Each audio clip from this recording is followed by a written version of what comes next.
This week, join me as I pursue one of the world's most intriguing mysteries, the legend of the lost tribes of Israel. The Bible's Book of Kings tells us that the northern kingdom of Israel was destroyed by a brutal Assyrian invasion in the 8th century BC, and more than land was lost. 10 of the 12 tribes of Israel would vanish into history and myth. But one of these lost tribes may have survived in the unlikeliest of places. Could ancient Jews have journeyed from the Middle East to South Africa? And could these African bloodlines reach back to King Solomon and before? To find out, I'm going to trace their journey. I'll brave an Israeli war zone, fly over the African bush, and explore a 3,000-year-old battlefield and ancient cities of stone. We're digging for the truth, and we're going to extremes to do it. They're a lot bigger than the scorpions in Utah. Oh, don't worry, they get much bigger. Look at the one at your foot.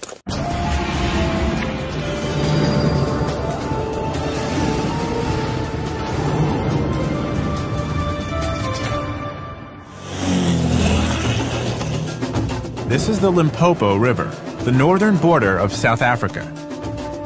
I've come to hear the story of a local group of people with astonishing ties to the story of the lost tribes of Israel, the Lemba. Today, they live only a few miles away from here, but this would have been the final challenge in an epic journey across deserts, oceans, and jungles. I'm Josh Bernstein, and my goal is to follow in their footsteps to determine if this fascinating story could possibly be true. Today, the Lemba are mainly concentrated in the shadow of the Soutpansberg Mountains in the far north of South Africa. To the casual observer, they look and live much like any other traditional Southern African community. But if you scratch below the surface, there are some intriguing differences. Here I am in South Africa, and there are these men wearing skull caps and talit, the shoulder wraps. You would see this in any synagogue in America or Israel, but I never thought I'd see it here in South Africa. I want to find out how these people seem to have Jewish customs. Samuel Moeti is president of the Lemba Cultural Association. Pleasure. So, I'll be honest, I came into this village and the first word I heard was shalom, Yes. a Hebrew word. Yes.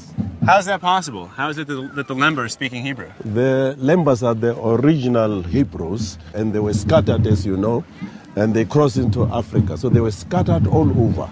So in South Africa, in many parts of South Africa, you find the Lembas who are actually Hebrews. Hebrew. So the Lembas claim to be descendants of ancient Israelites? Not claim, they are. They are? They are. Okay. We are the original African Hebrew. We are scattered all over. Can you give me a few examples of some of the Jewish Yes, traditions? we don't partake of pork. Okay. We don't mix milk with meat. It sounds to me like the Lemba have a unique culture surrounded by others who do not practice the same way. That is correct. We always believe that the Jewish people who live all over the world are our brothers because we come from the same root. Could it be that the Lemba are a lost tribe of Israel? To answer the question, I have to turn the clock back some 2,700 years to the time of the mighty Assyrians. Back then, Assyria was the greatest imperial power the world had ever seen.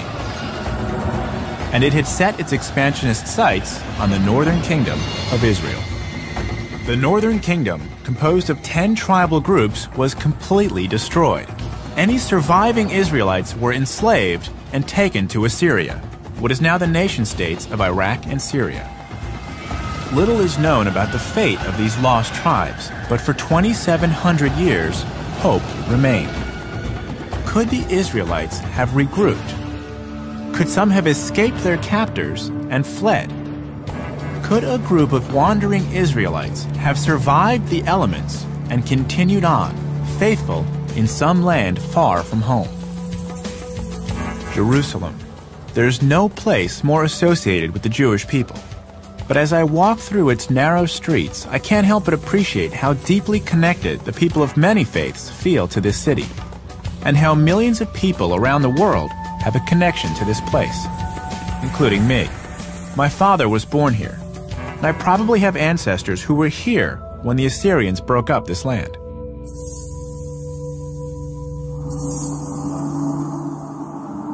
One of my relatives has told me that my grandparents are buried in this very graveyard on the Mount of Olives. I've never visited their graves before, but I've decided to try and find them.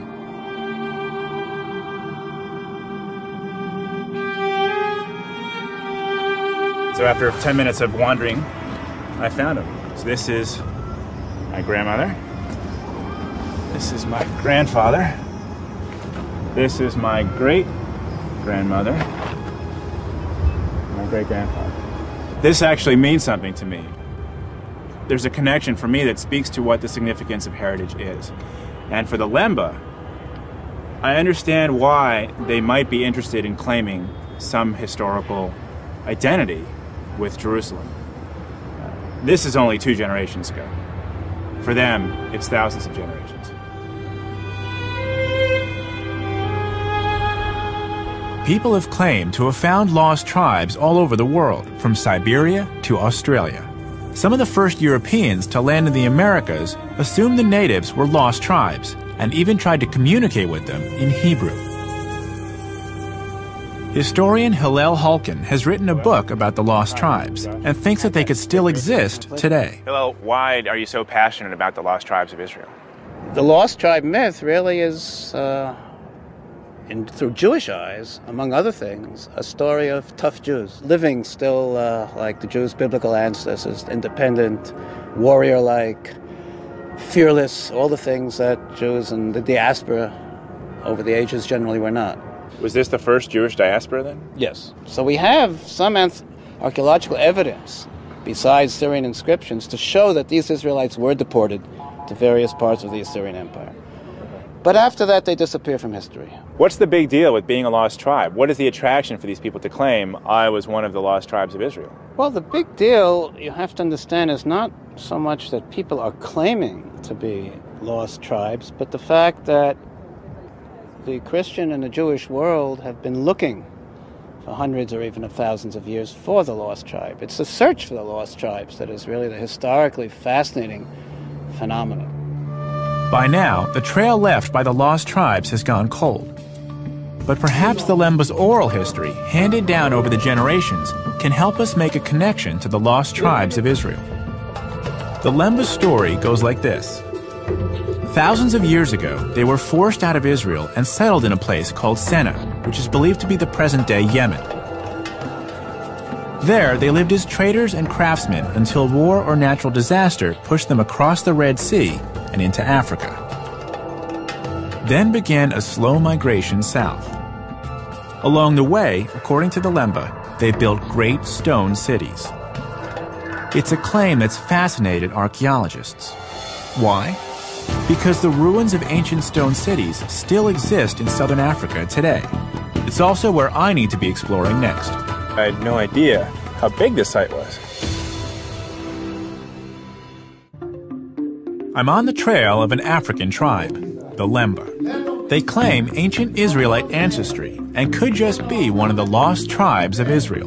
We are original Hebrew. Their oral traditions speak of a great journey through Africa and of the great stone cities that they left along the way.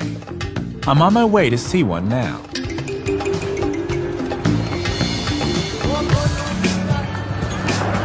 The city of stone I'm going to is called Machema, and it's only a few kilometers down this road. Not many people know about this place. In fact, it's hidden on a huge cattle ranch, and I've had to get special permission to explore it. It's very rarely visited, even by archaeologists. I'm hoping it still has some clues to the Lemba's story. Magdal? Hello. Hello. Hop on in. To help me make sense of it, I've asked historian Dr. Magdal LaRue to come with me to the site. She's been studying the Lemba for years and has just published a book on the similarities between their social customs and those of the Old Testament Israelites.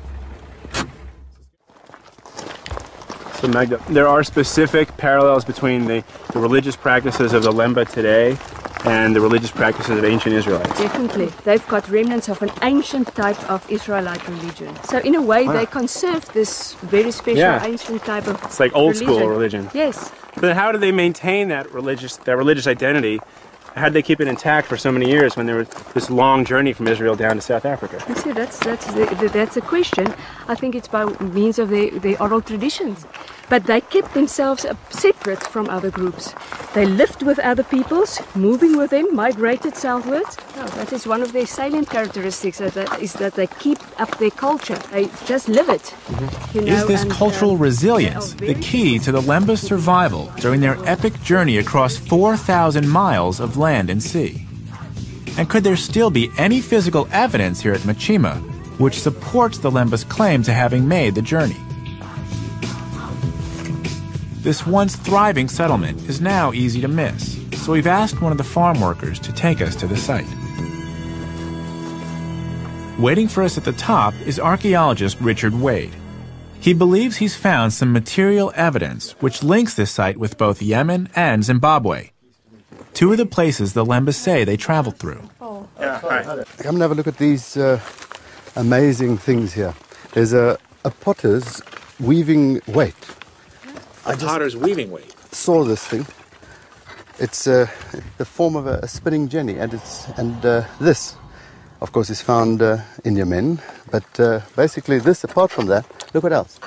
This is an amazing, I would say, not decoration, but inscription. I've seen this before. You make out some sort of a letter, followed by a dot, followed by another letter, followed by another sort of a letter, and a dot, and another letter. Or is it just decoration? Yeah. But the problem is we find this in Yemen. This, Yes. you just found this, correct? Yeah, it was lying. It's just right sitting here? Yeah, there's another And few this- potsherds here. Just This tells potsherds. you what? Well, this is a weaver. There was weaving done here. There was cotton grown. There was something with the trade. And the only people who do that are basically mentioned by the oral traditions of the Basena people or the Lemba. So this says the Lemba were not just living here; they were actually they had a big enough community that they were weaving. Yes, this is like a castle with almost a little kingdom, possibly. Richard believes the Lemba of Machima shared more than ancient technologies with the Israelites of Yemen. They shared the same culture. The inscription that's at the bottom, that's written into that wall, is significant because it ties this place with other Lemba communities. I would say so. Okay. Cylindrical tower. It seems both experts are convinced this place is definitely the work of ancient Lemba communities. The question that I'm wondering is that this is a significant amount of work. Is there anything physically, archaeologically, that was found here that connects the Lemba with other places that they claim to have traveled through? Yes, there are amazing collections of beads which are found here and are found in Zimbabwe, but it's a specific collection of beads. I'm not talking just about one or two of them. And these beads are directly related to Tarim and Sayut, where the harbors are of the Sena people, originally coming through from Yemen. But nowhere else. So these beads, just take a look at them real quick, reinforce the Lemba's claim Very much. that they did indeed travel from Israel into Yemen and then south through Africa. This is actually the first physical proof I've gotten of the people here coming from someplace to the north. And the Lemba today claim this as their heritage. Then it is. The most intriguing feature at the Machima site is the remains of a mysterious conical tower, which still has archaeologists scratching their heads. But I'm not really clear what it was used for. Nobody really could tell you unless they lived there. But is it a lookout tower? No, it's too low for the rest. You would have your lookout tower higher there. So we have a very significant, well-made little conical tower, which is very much the only one I've ever seen south of Zimbabwe. Really? Oh, yes. Zimbabwe's Great Enclosure has got the large one. There's quite a few there. There's a small one, but this is not seen in South Africa. A Zimbabwe connection is interesting because that's one of the places the Lemba say they traveled through.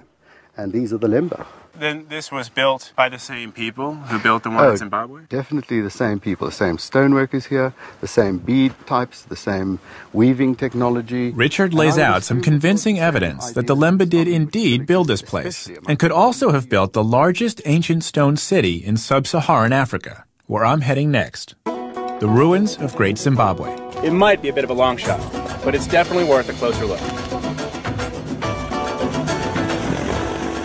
It's a really long drive, so I'm going to catch a ride with a local pilot.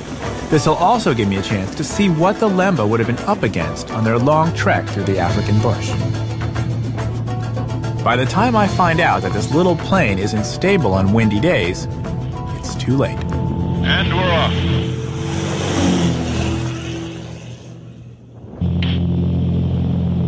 Feel that wind pushing us? Yeah, is that good or bad? Yeah, nah, it's not bad, but Okay. we've got it. Yeah. My pilot, Steve Scott, assures me we'll be fine.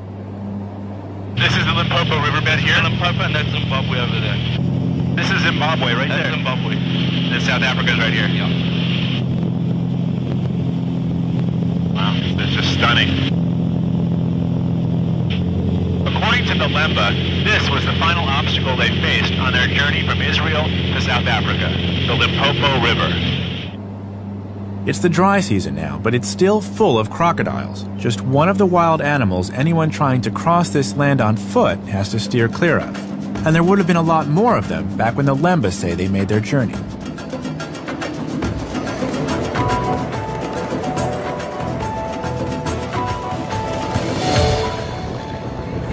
So we've just landed in Zimbabwe, and by just landed I mean we got here hours and hours ago, but we spent the better part of the afternoon getting our press credentials. It is not easy getting these at this time. We've been allowed because our story is on Great Zimbabwe, which is a point of national pride. The whole country was named after this site I'm going to. Great Zimbabwe is in the south of the country, a 5-hour drive from the capital, Harare. Oh, local craft. I've come to buy everything. I wasn't sure what to expect. How much for the chest set? $120.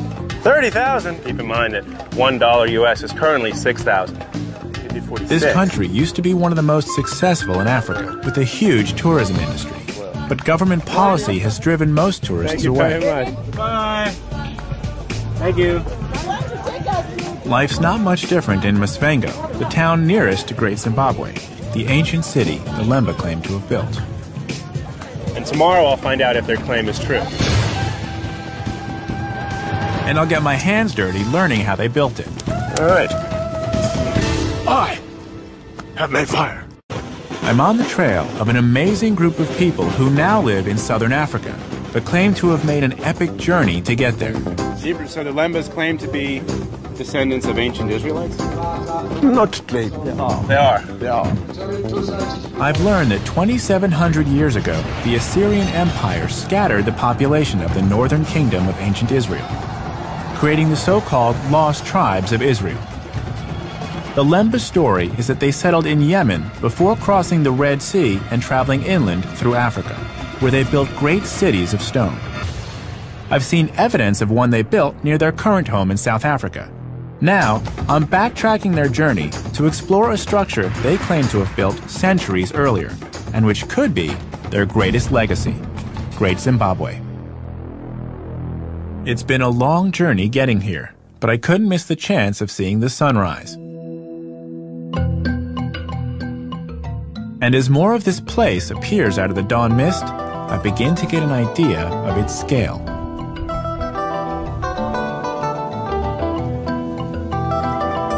The site covers an area of 4 square miles, the largest ancient stone city in sub-Saharan Africa. As I walk around, I can imagine this place as a bustling community, the hub of an empire that ruled over a vast area of southern Africa, a center for trade from far and wide. The Zimbabweans are very proud of it, and who can blame them? I'm here to meet Dr. Edward Matenga, the site's curator and an expert on the history of Great Zimbabwe. Wow. So this whole area was a city that ruled the kingdom. Yes, the first buildings were laid on the hill, and then it extended into the valley. You know, I saw parts of those buildings coming up here, but I had no idea how big this site was. In the background, we've got the biggest building, which is the Great Enclosure. The Great Enclosure is that big circular one. Yes. Wow. What was this place for? This is the Great Enclosure. Yeah? It was built for the paramount wife of the king. For the first wife of the king? Yes. So Edward tells me that the Great Enclosure was the last structure at the site to be built, around 1400 AD. What I really want to see is the conical tower that Richard Wade says is the same as the one we saw at Machima. It's called the conical tower. Conical tower. What was it used for? Your guess is as good as mine. It wasn't used for anything other than being a sort of a ceremonial monument. Really? Is there an entrance? A door? No. So I don't get it. It's just a big cone of rock. Yeah, it's all sort of it's pegged in stones, and there's no entrance. As Richard Wade told me, no one knows for sure what these towers were for. But the fact that both Machima and Great Zimbabwe have them supports the claim that the same people were involved in building both sites. Which brings me to the big question. Edward, who built this place? This site was built by ancestral Shona communities. The Shona today are the predominant inhabitants of Zimbabwe. They are a segment of the Bantu. Edward believes that it's his ancestors, the Shona, who built this place. So where does that leave the Lemba? So this entire community was built by the Shona? Yes, sir. This is the only site, as I told you. There are about 300 sites. Historian Magda LaRue told me that the Lemba lived and worked alongside other communities while maintaining their own identity and culture. So it's still possible that the Lemba were involved in this place's construction. And since this type of architecture was unique in Africa at the time, maybe it was the Lemba who provided the equally unique stonework seen here at Great Zimbabwe. They've only been prestige. Whoever built this place, it was a real feat of engineering. These walls are solid granite, not soft sandstone. You said that there were 15 million stones put in this wall? Yes, this was a big job. How could they have found or quarried so much stone? I can show you one of the quarries, which is not very far from Great Zimbabwe.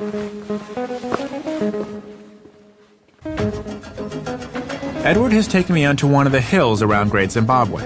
They're made of granite sheets, smooth and slightly curved like an onion skin. What are these guys doing? They are preparing the rock for building the stone walls. As you can see, they have to choose a suitable site. This is characteristic of the rock, that it breaks in parallel sheets, and that's where you make your fire. So you build a fire on top of the rock, and then it, what, cracks? It cracks. Ah. Yeah. And this is the traditional technique? That's how they were doing it in Zimbabwean times. So we'll make a fire. I just need a little bit more straw. Start that fire. It's hard to believe that just by lighting a fire on this huge rock, you can split it. Don't split. Good spinning. Good. They say the process should take several hours. We'll see.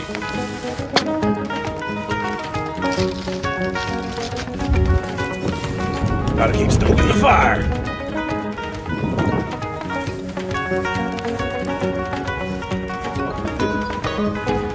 Fire!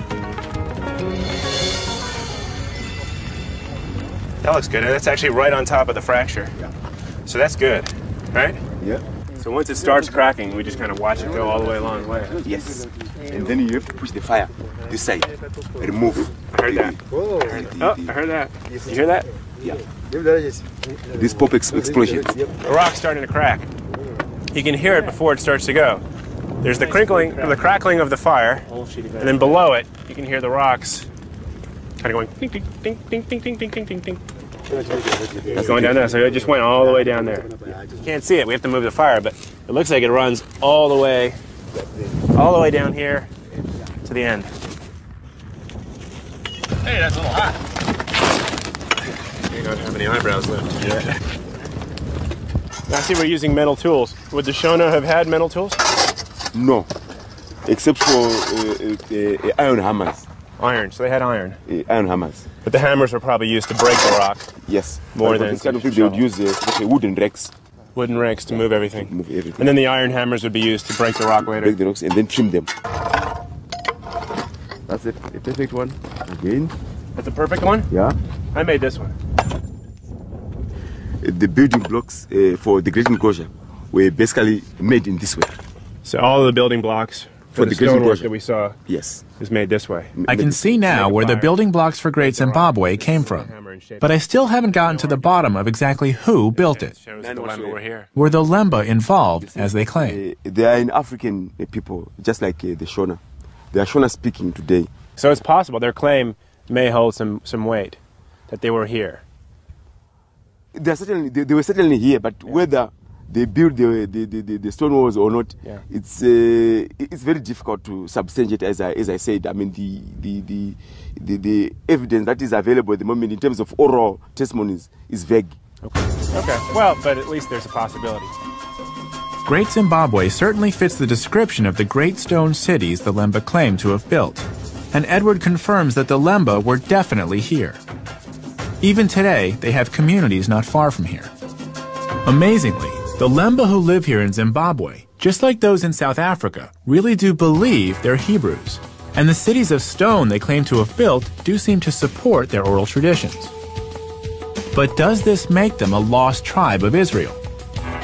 Did the Lemba, like the lost tribes, actually leave Israel in the 8th century BC? Are the Lemba truly a lost tribe of Israel? If so, they would have also been victims of the Assyrian invasion of the northern kingdom. I've just learned there's some archaeological evidence found in the same Israelite cities which fell to the Assyrians all those years ago, and which could finally put this question to rest. I want to see this site for myself, so I'm going back to the Holy Land.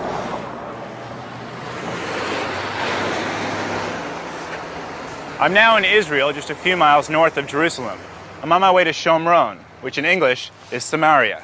During the time of the Northern Kingdom, Samaria was its capital, and there was a lot of fighting going on. 2,700 years later, there still is. This place is a war zone right in the middle of the West Bank, or occupied territories. So I've had to take a few extra precautions to get there. This is Yitzchak. Shalom. And this is my armored truck to get there. It's 2 inches of solid steel. Yes. Solid steel. And the windows? Also 2 inches. 2 inches bulletproof glass. I'm hoping we won't need to use it, but again, we've taken every precaution because this place is not secure. Yalla?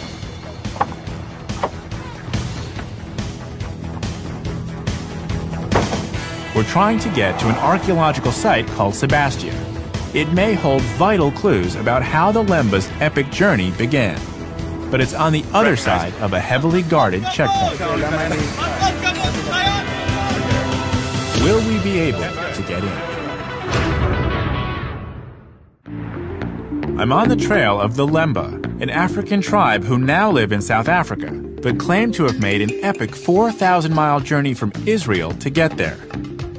I've heard they were involved in the building of Great Zimbabwe, as well as similar stone cities elsewhere in South Africa. Now, I've returned to Israel, where they claim to have originated, to pick up their trail.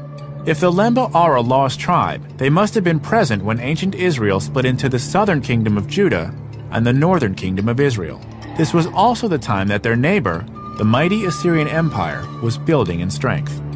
For a while, the Assyrians tolerated the northern kingdom, but the 10 northern tribes were living on borrowed time. I've returned to Israel to visit the remains of one of the northern kingdom cities. Trouble is, just as it was 2,700 years ago, this area is still a war zone. I want to show you where we're headed. On the top of this hill is Sebastia. There's an archaeological site there that's important to understand the Lemba's story. The problem is Sebastia is in the occupied territory. And there's a military checkpoint just over here. So the big question is, will they let us through so that I can gain access to the site? But this isn't your average road trip. We've had to rent an armored truck to take us deep into a war zone. Yitzchak, my driver, is an Israeli settler, and for him, this level of danger is just everyday life. Yitzchak, you live in a settlement? Yes, of course. How long have you lived there? 25 years. Should I be concerned that I'm going into the occupied territory? I cannot promise you that nothing not happened to you. Right. Can't promise. No promises. I could get shot. Everybody can shot. Everyone gets shot. Where I come from, everyone doesn't get shot. Everyone goes to the mall, watches TV, and gets fat. The Israeli settlers live alongside Palestinian communities, but only with massive military protection. It definitely looks like a war zone. Look at the tanks. 2,700 years ago, it was just as tense. That's when the Assyrian Empire bore down on what is now the West Bank. The Bible tells us what happened in the second book of Kings, chapter 17. Then the king of Assyria came up throughout all the land. and went up to Samaria and besieged it 3 years. In the 9th year of Hoshea, the king of Assyria took Samaria and carried Israel away. This is where they remained in exile.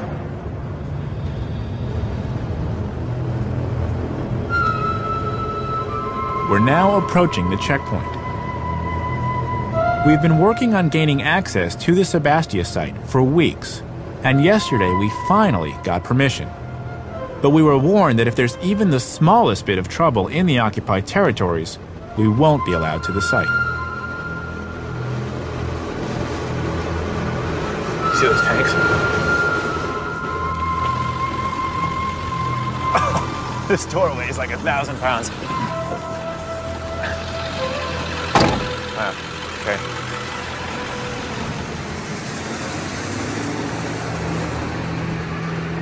Dame de Bel Anglit?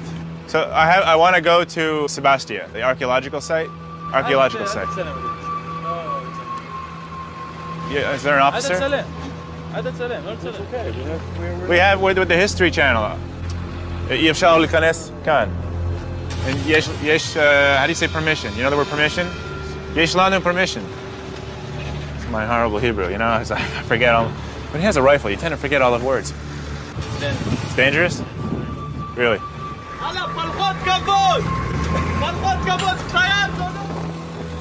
Here's what's going on. It's a producer, an associate producer talking to the guard. He refuses to let us in. We've been working on this for weeks, and yesterday it was fine, but they're saying that today, because of a recent uprising, they won't let us through the security gate. Despite our best efforts, Sebastia is a bust. Fortunately, I have a backup plan. There's another ancient city which fell to the Assyrians, a place where the lost tribe story may have begun, and where the Lemba might have started their journey. It's called Megiddo, but you might know it by its other name, Armageddon. Megiddo appears in the Old Testament, and in the New Testament, the same location is called Armageddon, the place where the book of Revelation claims the final battle between good and evil will be fought. Today, it's an important archaeological site, but in the 8th century BC, this place was a battlefield. Trade items that the Egyptians were interested in. Archaeologist Israel Finkelstein is director of the Megiddo expedition and an expert on the ancient kingdoms of Israel. He's agreed to tell me more about this site and the city of Megiddo's extensive influence. Well, it was quite a big state. It was the most prosperous state in the Levant at that time. They reached all the way, I mean, you can hear about them from the information given to you by their neighbors. So the king of Moab is complaining. Well, the king of Damascus is complaining that they took territory from him in the north. The king of Assyria, the great king of Assyria, is saying that King Ahab of the northern kingdom came to fight, at Karkar against the Assyrians with a huge army of chariots. So according to all this, they were very powerful in the 9th century. So at this location, these people, they said there was about 1,000 people living here. Something like that. They were able to become significantly powerful so that the Assyrians, who were a powerhouse of their own, actually respected them. Yes, no doubt about that. In the beginning, before Assyria became, so to speak, a devouring empire, in the beginning there was some sort of relationship between Assyria and the Northern Kingdom, and at a certain period of time, even the Northern Kingdom was an ally of the Assyrians. I mean, of course, a weaker ally, but still an ally under the sphere of influence of Assyria. But then, in the second half of the 8th century, things changed, and the Assyrians were interested in simply ruling over those territories and taking them over. Eventually, the Assyrians' patience ran out, and they would no longer tolerate challenges to their power. They had set their sights on empire.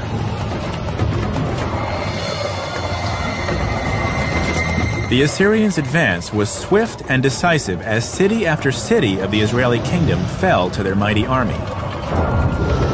The Bible called Assyria a land bathed in blood. Israel Finkelstein believes that when the Assyrians conquered this land, they wiped out all the leadership of the tribes of Israel. The population was either killed or assimilated into other parts of the Assyrian Empire. He doesn't believe they could be found today. this, you were saying, was the building that the Assyrians built once they took over this area. Yes, this is one of the two palaces that the Assyrians built here. What happens then to the rulers of the northern kingdom when the Assyrians come in and take over? The rulers were deported.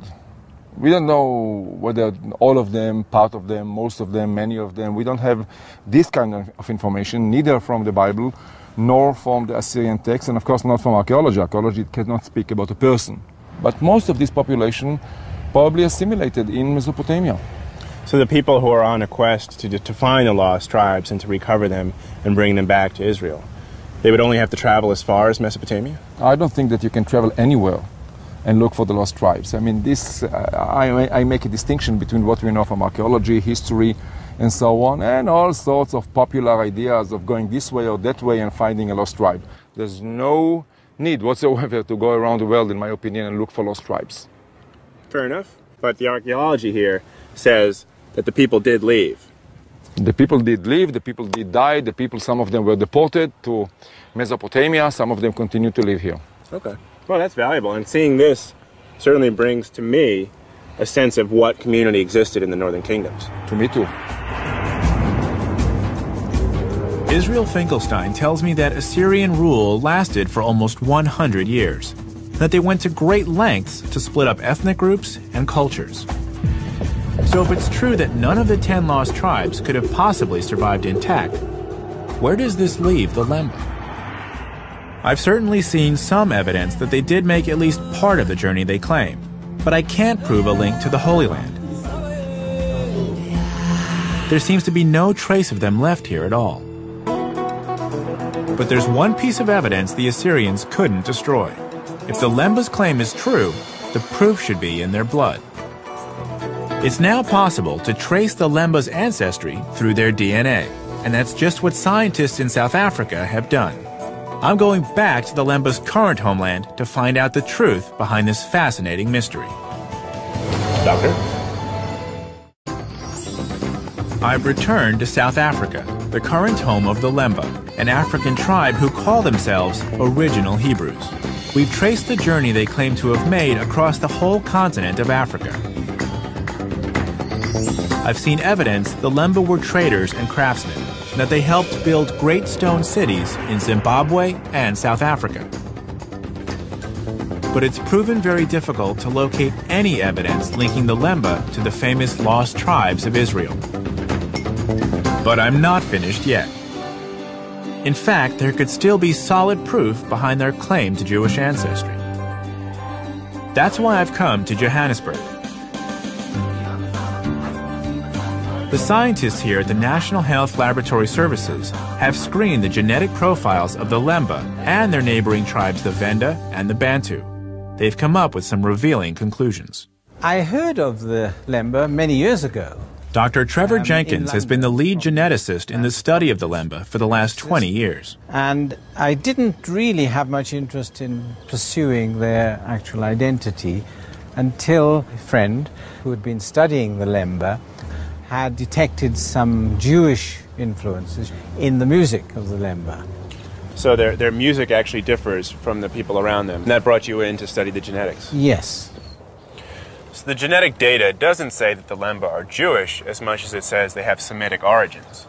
Yes, that's how we put it. What we were saying was that there's a non-African contribution to the gene pool of the Lemba, which is not evident in the peoples amongst whom they live in that part of the world. You mentioned non-African influences. If someone didn't have genetic data or the testing available, how could you determine if one group is Jewish or not? I distrust relying on morphological features to categorize populations. So someone couldn't say, oh, he looks Jewish, she looks Jewish, he's not Jewish, she's not Jewish. They wouldn't have any bearing on the issue of Semitic origins. I don't think so. The Lemba... Dr. Jenkins believes DNA always trumps appearances, and the Lemba's claim to Jewish ancestry may indeed have some genetic support. Not only is their DNA very different from their neighbors, but according to his colleague, Dr. Himla Sudyal, it may have a non-African, even Jewish connection. I'm Josh. Good to see you. Yes. Take a seat. Sorry, great. I have gloves on, so I prefer not to shake your hand. That's fine. Thank you. So I've come back to Johannesburg for more information about the Lemba, and I'm curious if you could tell me about the research you're doing. Yes, this is the very interesting thing, that the South African Lemba harbor a particular Y chromosome pattern or lineage that's common in people who identify as the Kohanim or the Jewish priests. Okay. In the Jewish tradition, the Kohanim are part of the priestly caste. Amazingly, scientists have isolated a strand of DNA that's strongly associated with the Kohanim. It's called the Kohen modal haplotype, and it's almost exclusive to Jews who claim the priestly heritage. Almost exclusive. The Kohen modal haplotype has been found among the priestly caste of the Lemba. The observation that the Cohen pattern was commonest in that one particular group is something that begs exploration. This link supports the Lemba's oral history and the archaeological clues we've seen in the places they say they lived. Hardcore time. But Himmler is quick to point out the limitations of genetic science. Now, in terms of whether the Lemba are Jewish because they have the Cohen modal haplotype or not, is something that science cannot address. Because cultural identity is a social construct. No genetic data is going to tell you that you are Jewish, or that you are Hindu, or that you are Christian, or any religious domination. Himmler tells me that the presence of the Kohen modal haplotype can't tell us anything about the Lemba's religion. Yet just as remarkably, it can tell us where their ancestors came from, and it's not in Africa. There is this interesting genetic information showing us that some of the original founders did come from other parts of the world, other than Africa. From our data, I would put my money on saying it's the Middle East. Himmler is convinced that Lemba ancestors did indeed come from the Middle East.